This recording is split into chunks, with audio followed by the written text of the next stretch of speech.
In the quiet of deep space, the alien ship Varcones floated like a shadow. It was large, sleek, and silent.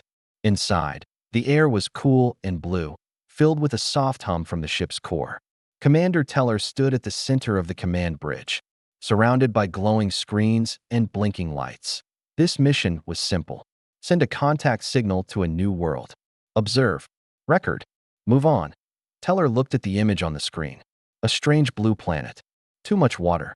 Too much oxygen. Wild storms across the surface. Living things that seemed dangerous. Some had claws. Some had venom. Some had both. Even the plants were deadly, the science officer read from the database. Planet 0457 Zeta. Class 5 Death World. Unfit for colonization. No confirmed intelligent life. Teller laughed. Who could live there? It's chaos. This place eats its own species. Let's just send the signal and go. Nothing down there could understand us. The crew nodded. One of the technicians pressed the button. A soft pulse of light shot into space, a first contact signal. Standard greeting. A universal hello, and then they waited. No response was expected. No Death World had ever replied. These places were nature's mistakes. Too hostile. Too wild. Civilizations needed balance. Peace. Control. But after 27 minutes, something changed. The lights on. The panel flickered. A signal was coming back. The room fell silent. Screens shifted. Code began to scroll. Rough, strange, but clear.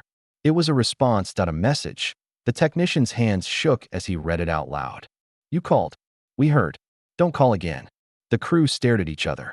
Is this a joke? Someone asked.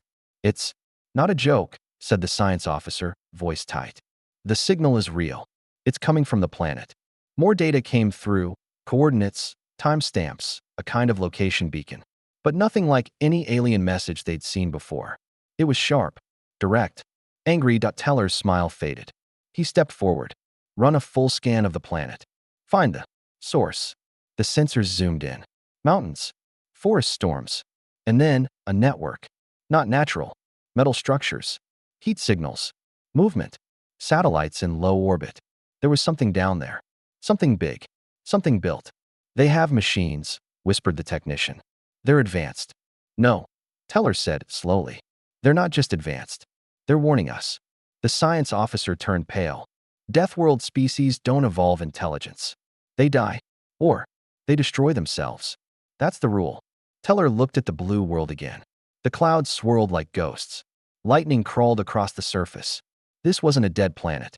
It was alive, and watching that he stepped back. They survived it. On screen, the message played again. Not with words. With tone. With pressure. With presence. You called. We heard. Don't call again. It wasn't just a reply. It was a line in the sand. Another signal came through. This time it wasn't a message. It was a scanner. It swept across the Varcones like a knife. The lights dimmed. The systems shook. Defense fields blinked for half a second, then silence again. No weapon detected, said the officer. It wasn't a weapon, Teller replied. It was a warning shot. The technician turned from the console. Commander, you need to see this. The stars outside shifted. A ripple in space. A shape appeared, small, dark and smooth. It wasn't on any known registry. It moved without a drive signature. It didn't answer hails. A human ship. IT had followed the signal. Or maybe it had sent it. Either way, it was here now. Close. Watching, the Varcones stayed still, locked in orbit. Every sensor pointed at the new arrival. The human ship made no move. It didn't fire. It didn't speak. Then, after a long pause, it sent one short burst of data. 2 words. First contact. Denied. Teller couldn't speak. No one could. This was not how things were supposed to go. This world, this Earth, was supposed to be dead, wild, uncivilized. A place to study. Maybe fear, but never respect. But they had misjudged it, because this planet had done the impossible. It had grown life in poison. It had raised beings who could survive anything. And now, it had seen the stars, and warned them away. The silence grew heavy in the command bridge. The human ship didn't wait. It vanished back into the dark, slipping into space like smoke. The signal from Earth was still active. But there were no more messages. They had spoken once. And that was enough? The Varcones hung in silence. The human ship had vanished, but its message still echoed in every corner of the alien vessel. First contact. Denied. Commander Teller stood motionless. His eyes were fixed on the space where the ship had disappeared. His crew waited for orders, but none came. Something about that ship had shaken them. It had looked small, old even. No flashy weapons. No clear threat. But it had moved like a predator. Quiet. Sure. Dangerous. The science officer broke the silence. Commander, I believe it was a stealth class. Unknown configuration. Heat's signature was masked. Teller nodded slowly. They didn't want to be seen. The technician added, but they wanted to be found. The signal was a trap. Teller turned. We walked right into it. He looked back at the glowing planet on the screen. Earth, still spinning in its stormy madness. Still silent. I want a scan of the system. All moons. All orbits. If there are more ships, I want to know. The crew moved fast. Scanners reached out like fingers through the dark. But the system gave them nothing. No clear ships. No movement. Just shadows. Teller frowned. Too quiet. No species evolves there. No one survives that chaos. And yet they did. The lights on the bridge flickered for a moment. The ship's systems adjusted, but something felt off. They're jamming our deep-range scan, said the science officer. It's not strong. Just enough to blur the edges. Why not full jamming? Teller asked. They want us to see just enough, the officer replied. They're playing with us. Teller's jaw tightened. They're watching. In the lower decks of the Varcones, engineers worked in silence. They adjusted shields, ran simulations, checked weapons, but everyone felt it. The unease, the pressure. It wasn't just the message. It was the way the humans had moved, without fear, without rush, as if they already knew how this would end. Suddenly, the alarm buzzed. The technician spun around. Unidentified object, 10. Clicks out, moving fast. Teller barked, display it. A blur appeared on the screen. Then another. Then 3 more. Shapes, small, fast, and cold. No energy trails. No comms. Silent. Drones? The science officer guessed, but then the objects slowed. They formed a circle around the Varcones, not attacking, just watching. They're scanning. Us, said the technician. Defensive measures up, Teller ordered. Don't fire unless I say. The ship's outer field activated with a soft hum. Still, the objects didn't move. One of them sent a signal. Not words. Just a pulse, measured, clean, and direct. They're inside our systems, whispered the engineer. They know our engine output, shield cycles, weapon cooldown times. Teller clenched his fists. They're reading us like a book. Then the signal stopped. The objects turned and vanished into space. No attack. No damage. No trace. Just another warning. The crew stood frozen. We are not dealing with primitives, the science officer said. This is beyond anything we've seen from Deathworld-class planets. They knew we were coming, Teller said. They were ready. He turned to the comms. Officer, send a message to the high command. We need backup. We need answers. The officer hesitated. Sir, if they're watching, sending a message could be seen as escalation. Teller didn't blink. They already denied contact. They've shown force. We're not dealing with a quiet species. We're dealing with a predator in the stars. The message was sent. A tight beam signal, encrypted and silent. And then, they waited again. But Earth wasn't waiting.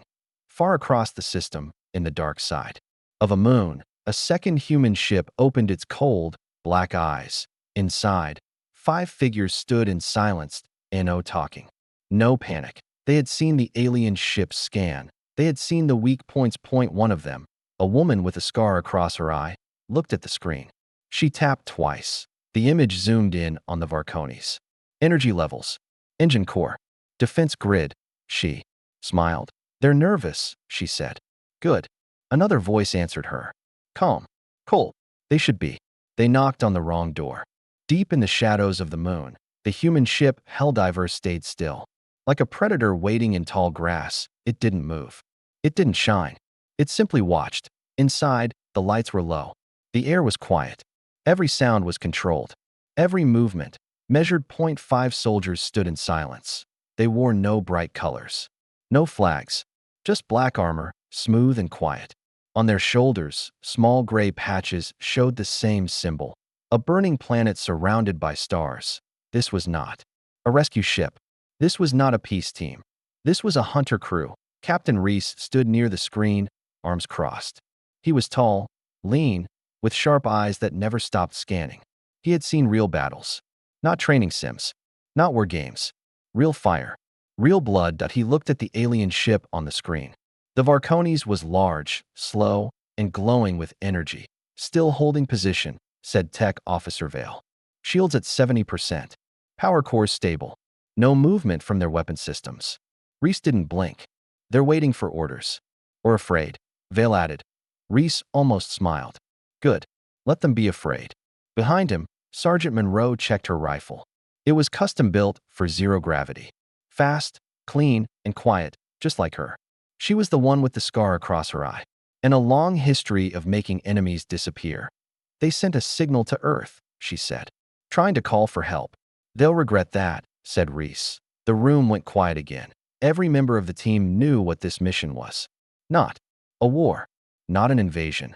This was a lesson. The universe had called Earth a death world. Dangerous. Untamable. A planet filled with storms, fire, and chaos. And they were right. Earth was a test. It killed the weak. It broke the soft. It punished anything that wasn't ready. But somehow, humanity survived. Not just survived, thrived. They didn't build their cities under glass. They didn't hide from nature. They looked it in the eye and said, try harder. And now, Earth had reached the stars, but it hadn't forgotten where it came from. We don't start fights, Reese said. But we don't run from them either. The screen blinked. A new data feed appeared. Vale raised an eyebrow. They're scanning. Us again. Low pulse. Just sensors. Let M, Reese replied. Let them wonder what's watching. On the alien ship, Varcones, panic was rising. They're still there, said the technician. Hidden. Silent. But we feel them. Commander Teller stared at the deep space readouts. How can something that small hide from our sensors? No one answered. The fear was growing. Quiet at first, then louder. In the back of their minds. In their bones. The aliens had explored hundreds of systems. They had met peaceful beings. Traders. Scholars. Machines with minds. But never this. Never a species born in fire. Back on the Helldiver, Vale whispered, picking up chatter from their ship. They're trying to analyze our movement patterns. They can try, Monroe said, locking her weapon into place. But you can't predict something that was born in chaos. Reese nodded. That's why they'll lose. He walked to the back wall and pressed a switch. The screen changed. Now it showed Earth. A blue ball of clouds and oceans. Storms twisted across continents. Fires burned in the forests. Glaciers cracked and broke into the sea. Look at that, he said. The team turned. That's where we came from. That place eats its own. And we made it our home. No one spoke. Reese continued. Every species runs from pain. From fear. From change. We ran into it. He tapped the screen again. It showed footage now. Soldiers helping after quakes. Firefighters pulling. People from floods. Children laughing under burning skies. Pilots launching from aircraft carriers in storms. We survive everything. Because we have to. Earth doesn't give second chances. Vale looked at the alien ship again. They think we're a mistake. A problem to avoid. No, Reese said. They think we're still soft. He turned back to the team. But now they'll learn. Everyone nodded. The Helldiver powered up slowly.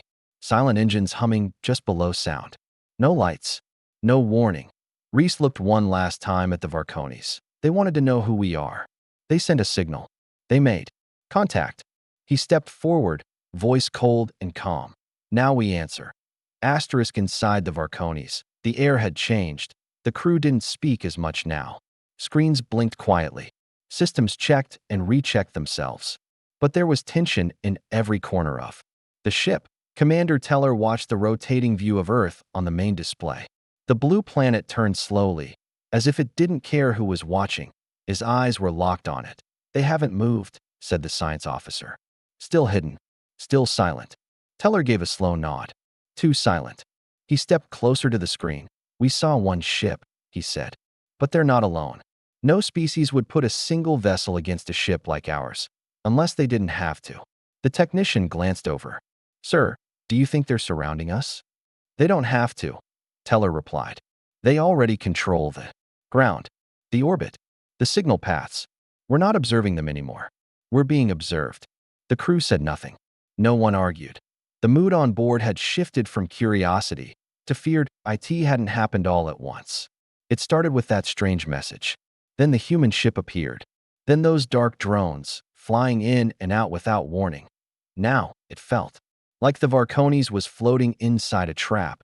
The technician's screen beeped. Sir, they've sent another signal. The room froze. Play it. Teller ordered. The signal appeared on screen, not as sound, but as video. A clear feed from Earth. Camera footage. Old, rough, human-made. No encryption.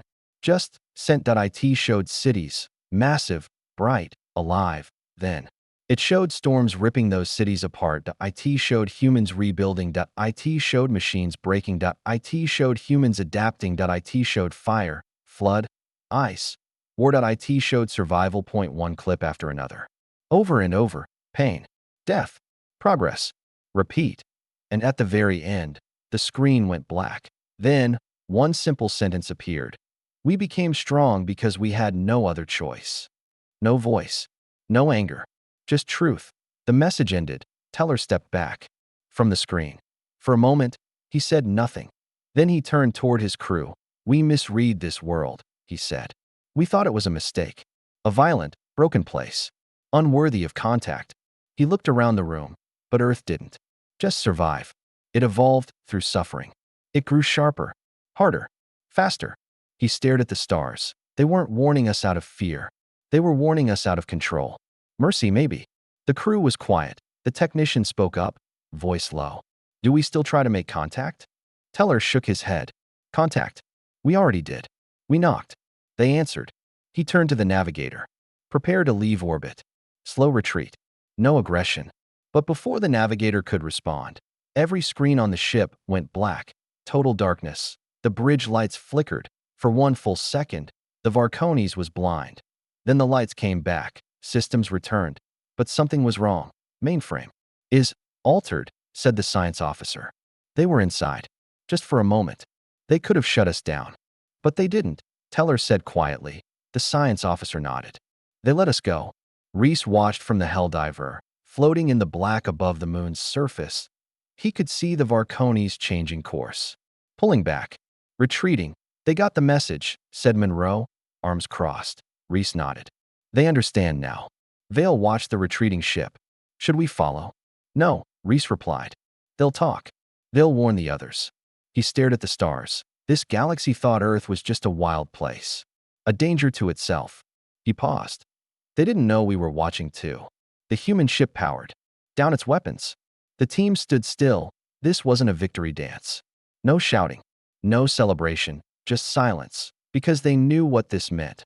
Word would spread. New ships would come. More eyes would turn to Earth. But this time, with caution, the first signal had been simple. A mistake. But the answer was fire. Far from Earth, in the heart of a golden star system, the Galactic Council gathered. They met on Caltris Station, a massive ring floating above a gas giant. Built by over 50 species, the structure was older than many civilizations. Its hulls were clean, perfect, and full of power, but today, that power felt shaken. Inside the main chamber, the council members stood in silence. A new report had just arrived. It came from the Varcones. It showed Earth. And what had happened? The footage played. Again, Earth's surface, its violent storms, its survival. Then the human ship. The drones. The warning. The answer. We told them not to approach Death World.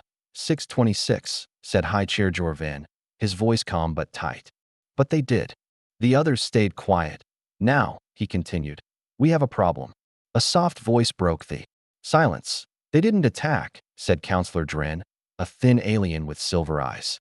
The humans could have destroyed the Varcones. But they didn't. They didn't need to, replied another counselor.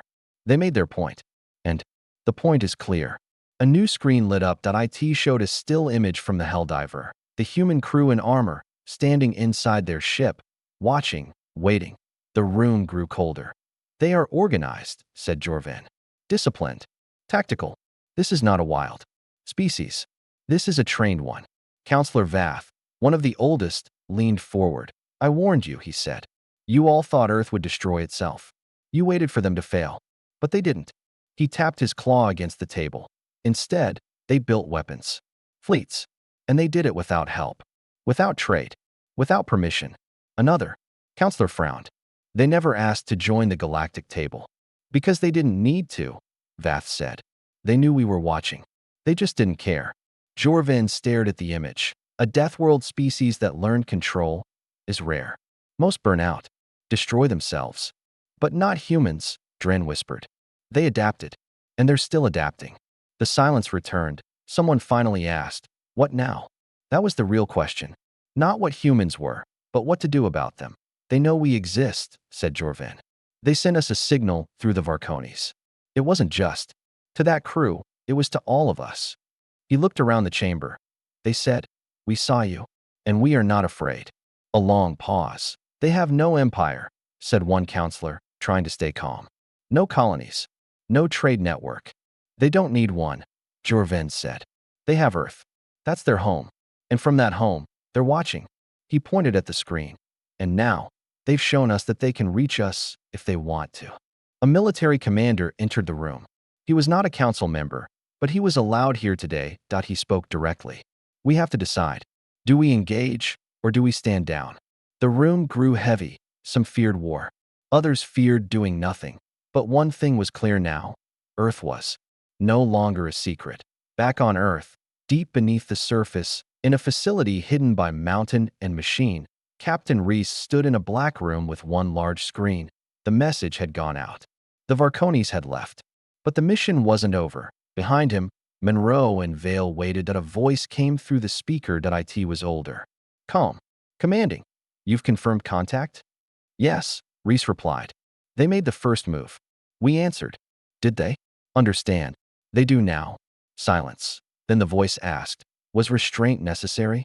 Yes, Reese said. They weren't ready for the truth. A pause. Then what do you recommend? Reese looked at the stars on the screen. Slowly moving. Quiet, for now. Watch them, he said. Listen. Let them talk. Let them plan. The voice replied. And if they make the wrong decision? Reese turned. Then Earth won't wait for a second signal. The screen went dark. Outside the mountain, clouds moved fast across the sky. Thunder rolled. The wind screamed across empty plains. But under all that noise, Earth listened. Asterisk in a quiet corridor deep inside Caltris Station, Counselor Dren stood alone, watching the stars. The curve of the window gave him a full view of the galaxy, glowing with calm light. But his thoughts weren't calm. That he was thinking about Earth, about the message, about the silence that followed. Behind him, the council chamber echoed with debates, fear, warnings, and loud voices. But none of that changed what had already happened. The humans had spoken. Now the galaxy had to answer. Dren walked back into the chamber. The lights were bright. The seats full. Every species represented. Every eye watching. High Chair Jorvin stood at the center. We must decide, he said. Do we reach out again? Or prepare for conflict? Murmurs spread like waves. Conflict? A thin, blue-skinned counselor said. They haven't attacked anyone. They didn't even damage the Varcones. They didn't have to, said another. They showed us what they could do. That was a message in itself. A thick-bodied being with glowing eyes growled. If they can send ships beyond their orbit undetected, they can reach anywhere. Even here. Counselor Vath raised one long finger. That's the point, he said. They don't need to conquer. They don't want territory. They just want us to understand, he paused. They're not afraid. The words hung heavy. In the air, we always believed we had the power, Vath continued. That we were the advanced ones. The wise ones. He turned slowly, looking at every face in the room. But what if we were wrong? Silence. Then Dren spoke. There's something else. He stepped forward and activated a screen. A new signal appeared. Another one? Jorvin asked, frowning. Dren nodded. Not from the humans.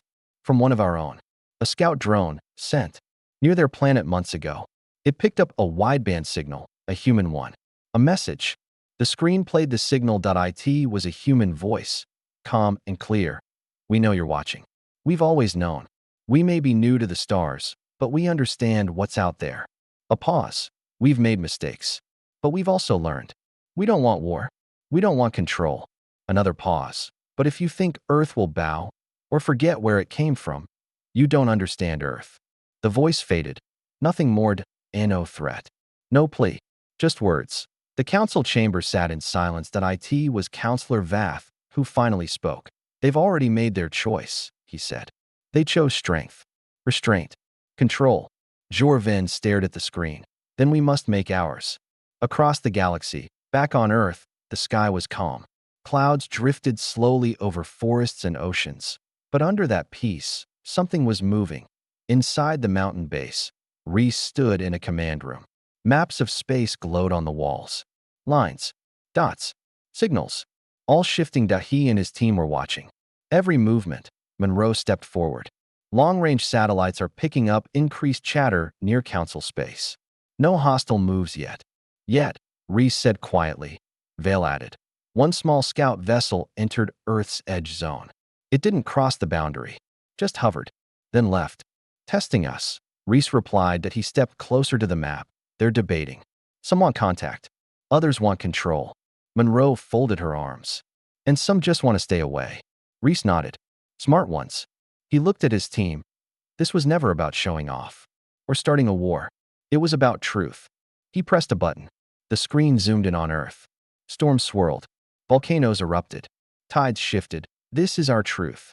He turned to the others. We didn't evolve in comfort. We evolved in chaos. And we turned it into fire, steel, and will. No one spoke. We've survived every storm nature threw at us. Every enemy. Every failure. He walked forward, voice steady. And now we've survived first contact. A soft alarm beeped. Vale checked the feed. Incoming data stream. High band. Council origin. Encrypted. Monroe raised an eyebrow. Their choice. Reese watched the signal come in. We'll know soon enough. The council's message arrived without warning. No lights. No music. No drama. Just data.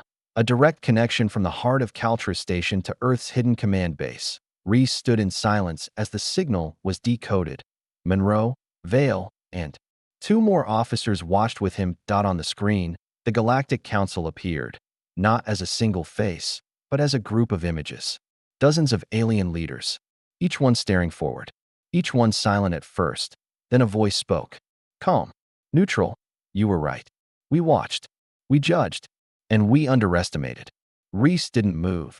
We believed Earth would collapse under its own storms, that your chaos would end you. But instead, it forged you. Another pause. You are not what we expected. The voice shifted slightly. There are many among us who fear you, and others who respect you. Some want distance. Others, peace. Reese raised an eyebrow. So we offer you this. The message continued. A line. A boundary. You stay on your side of the stars. We stay on ours. It wasn't a threat, but it wasn't an invitation either. The message ended. Silence returned to the room. Vale let out a low breath. They're scared. No, Reese said. They're cautious. He stepped away from the screen. They saw something they didn't understand. Something that doesn't follow their rules. Monroe looked toward him. What now? Reese stared at the glowing map of space on the wall. Earth was small. The galaxy was vast. They drew a line, he said. We won't cross it. He turned to face his team. But we won't kneel either. In the skies above Earth, the Helldiver floated in low orbit. Lights blinked quietly. Engines silent. Waiting. Inside, systems were on alert. Not in fear, in readiness, because Earth never assumed safety. Not after what it had been through. On the other side of the stars, the Varcones reached home. Its crew was changed. The data they brought was shared, studied, and not forgotten. Across council worlds, leaders debated in private. One thing was now clear. Earth was not primitive. Earth was not weak. It was something else entirely. Back on Earth, Reese stood alone under the open sky. No helmet. No armor. Just wind on his face and the sharp cold of mountain air. He looked up. Stars stretched across the dark above. Silent. Unmoving. Watching. And somewhere out there, others were watching too. But Reese didn't feel fear. He felt focused. He felt the weight of something larger than war or peace. A shift. Earth wasn't alone anymore. And the galaxy would never look at it the same way again. Because now, they knew this. Planet didn't be, e.g. It didn't break, it didn't back down. It answered. With fire, with silence, with strength, and when the stars demanded submission, Earth stood tall.